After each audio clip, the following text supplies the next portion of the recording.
Gunggong na sa selda sa Criminal Investigation and Detection Group o CIDG sa Region 12 ang duha ka tawo dungan sa gikasang operasyon sa Purok Mudia, Barangay Labangal, Jensan, alas 7:12 gabi.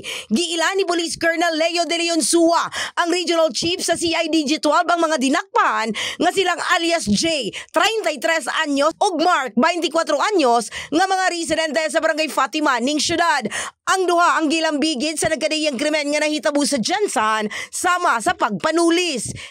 And we are in the process of determination, particularly sa pag-validate kung these two personalities are member of criminal gangs or considered as just ordinary criminals. Nakumpiska sa mga dinakpan ang .45 pistol, usa ka magazine, 4 ka bala og 1,000 pesos by bust money. Dugang ni Suwa, gisuta nila kung miyembro ang duha sa gun running group. I-record check at pagkakaroon ng comparison of records with other intelligence community. Kung meron din ba silang mga previous records or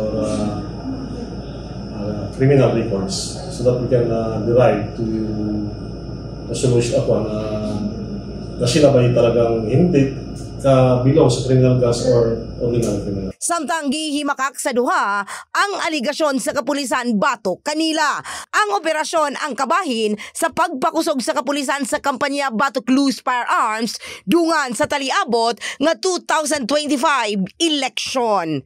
In the heart of changing lives.